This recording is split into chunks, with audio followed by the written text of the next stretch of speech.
জি, ধন্যবাদ। প্রোস্টেট একটি পুরুষের অঙ্গ বলা যেতে পারে।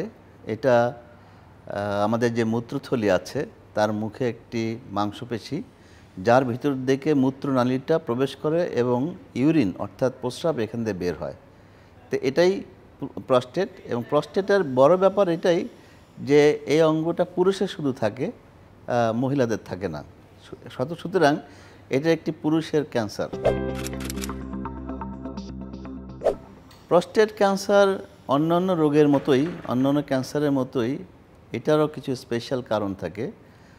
হতে পারে এনভায়রনমেন্টাল, হতে পারে বংশীয়, আবার দেখা যায় এখানে হরমোনের প্রভাব, অর্থাৎ পুরুষের যে হরমোন আছে টেস্টোস্টেরন, এটারও একটা প্রভাব আছে।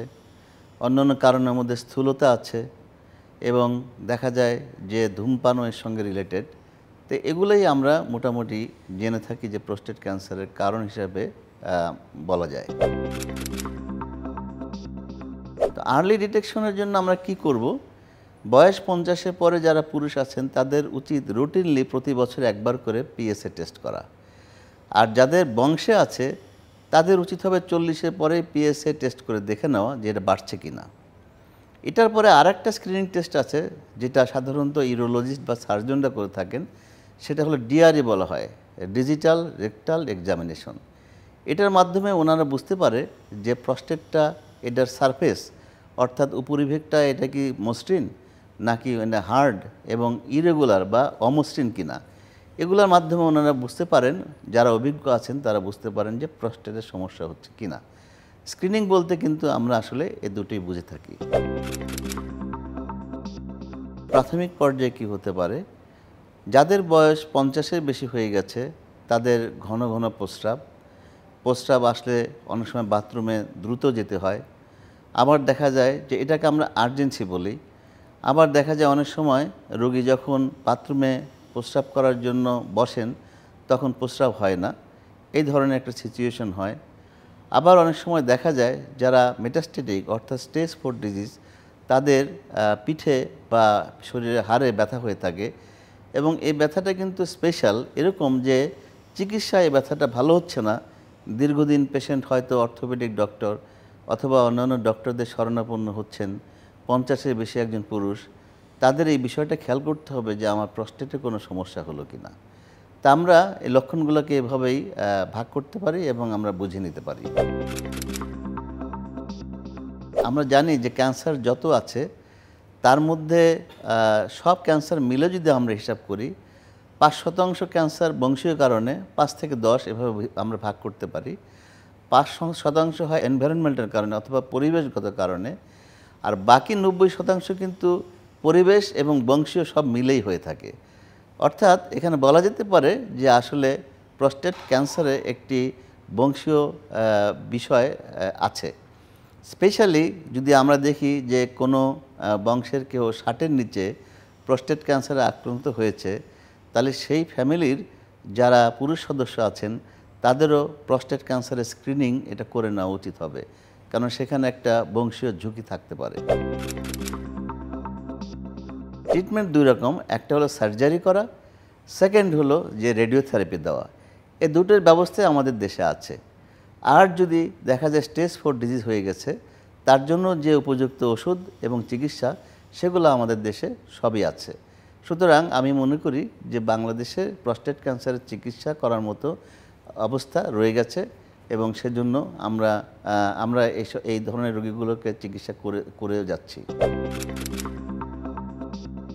যে কোনো চিকিৎসারই কিন্তু পার্শ্ব প্রতিক্রিয়া আছে। তো প্রস্টেট ক্যান্সারের যদি আমরা সার্জারির চিকিৎসা করতে দেই তাহলে দেখা যায় যে তার একটা পার্শ্ব প্রতিক্রিয়া অবশ্যই আছে। স্পেশালি যেটা হয়, ইনকন্টিনেন্স হয়। এই ধরনের রোগীদের দেখা যায় যে যেহেতু প্রস্টেটটা পুরোপুরি রিমুভ করা হয়ে গেছে, তাদের প্রস্রাব ধরে রাখাটা বেশ কঠিন হয়ে যায়।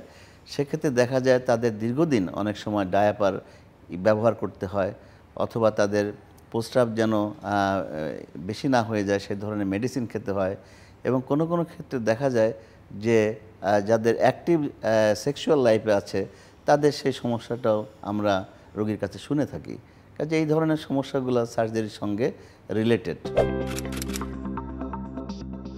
যে কোনো ক্যান্সার চিকিৎসায় মাল্টিডিসিপ্লিনারি একটা আমাদের টিমওয়ার্কের মাধ্যমে আমরা ডিসিশন নিয়ে থাকি যে কোন রোগীর জন্য কোন চিকিৎসাটা ভালো হবে। সার্জারি এবং রেডিওথেরাপি দুইটি অপশনই কিন্তু আসলে যখন ক্যান্সার ছড়িয়ে না যায় সেই পর্যন্তই এই অপশনটা আমরা গ্রহণ করে থাকি এবং দুটো চিকিৎসার মাধ্যমে রোগী কিন্তু দীর্ঘদিন ভালো থাকে। তো দুইটি চিকিৎসারই আবার বিভিন্ন রকম পার্শ্ব প্রতিক্রিয়া আছে, সেগুলা আলাদা আলাদা। সুতরাং আমরা যে চিকিৎসা করি না কেন পার্শ্ব প্রতিক্রিয়াগুলো আমরা রোগীর সঙ্গে আলোচনা করে নিই, যাতে সে বুঝতে পারে যে তার চিকিৎসা পরবর্তী কী সমস্যা হতে পারে। একটা খারাপ সংবাদ কোনো রোগীকে শোনানোর জন্য যে পদ্ধতিগুলো আছে সেগুলো ফলো করতে হবে, যেন রোগী সঙ্গে সঙ্গে অনেকখানি মানসিকভাবে ভেঙে না পড়ে। এটা হলো ডক্টরদের নিজস্ব নিয়ম কানুন আছে, সেটা আমরা আস্তে আস্তে করে থাকি। পরিবারবর্গের উচিত হবে রোগীর সর্বোচ্চ চেষ্টা করার জন্য মানসিক, আর্থিক এবং যে কোনো ধরনের সাপোর্টে এগিয়ে আসা, এটাই সবার করা উচিত।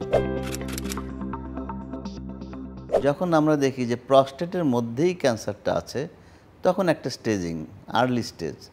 আবার কখনো কখনো দেখি যে প্রস্টেটের বাইরে, প্রস্টেটের চারদিকে একটা আবরণ থাকে যেটাকে ক্যাপসুল বলে, ক্যাপসুল ভেদ করে রোগটা বাইরে চলে এসেছে অথবা আশেপাশে অঙ্গ যেমন সেমিনাল ভেসিকল অথবা পেলভিক লিম্ফ নোড এগুলোতে আক্রান্ত করেছে, তখন একটা স্টেজিং। আরেকটা স্টেজিং হলো যে এগুলো বাইরেও দূরে, স্পেশালি প্রস্টেট ক্যান্সার কিন্তু শরীরের হাড়গুলোকে, আমি বলবো বিশেষত ব্যাকবোন বা মেরুদণ্ডের হাড়গুলোকে বেশি আক্রান্ত করে থাকে। তো ওই পর্যায়ে গেলে তখন আমরা এটাকে বলে থাকি সবচেয়ে ভালো যে পরীক্ষা সেটা হলো PSMA পেট সিটি স্ক্যান। আমাদের বাংলাদেশে আগে এই পরীক্ষাটা ছিল না, কিন্তু বর্তমানে হচ্ছে। অথবা আমরা বলতে পারি যে হোল বডি MRI করেও কিন্তু আমরা দেখতে পারি যে আসলে এই রোগটা হাড্ডিতে ছড়িয়েছে কিনা বা শরীরের অন্য অন্য অংশে ছড়িয়েছে কিনা। যেমন ধরুন একটা পেশেন্ট 80 বছর বয়স, তখন তারা সার্ভাইভালটা আমরা চিন্তা করব। কারণ সার্ভাইভাল একটা ক্যালকুলেশন করার ইস্যু। এরপরে হলো যে রিস্ক ফ্যাক্টর, যে সে কি intermediate risk, early or advance risk আছে কিনা, হাই রিস্ক বা ভেরি হাই রিস্ক আছে কিনা, এটা একটা অঙ্ক। আর একটা আমরা দেখব যে গ্লিসন স্কোর, এটা কি আছে, সেটা কি গ্লিসন স্কোর 7 নাকি এটা 8 নাকি 9, এইভাবে একটা স্কোরিং সিস্টেম আছে। এরপর আরেকটা স্কোরিং হলো যে টিউমারের সাইজটা কি এবং আশেপাশে ছড়িয়েছে কিনা, এটা একটা স্কোরিং সিস্টেম।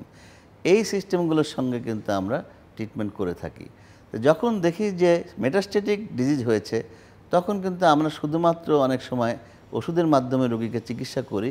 যদি অ্যাডভান্স স্টেজ থাকে, রোগী ফ্র্যাজাইল থাকে, অর্থাৎ তাদের বেশি ওষুধ নেওয়ার সমস্যা, তখন আমরা এগুলো ক্যালকুলেশনের মাধ্যমে ওষুধের মাধ্যমে চিকিৎসা করে থাকি। ওষুধ বলতে আমরা মেইনলি বোঝাচ্ছি হরমোন থেরাপি, এবং কোনো কোনো ক্ষেত্রে যদি হাড্ডিতে মেটাস্টেসিস হয়ে থাকে তখন আমরা তাদের কেমোথেরাপিও দিয়ে থাকি, এবং আধুনিক যে চিকিৎসাগুলো আছে ট্যাবলেট, সেগুলো আমরা দিয়ে থাকি। এগুলো সবই আমাদের দেশে অ্যাভেলেবল, আমরা রোগীদের এভাবে চিকিৎসা করছি।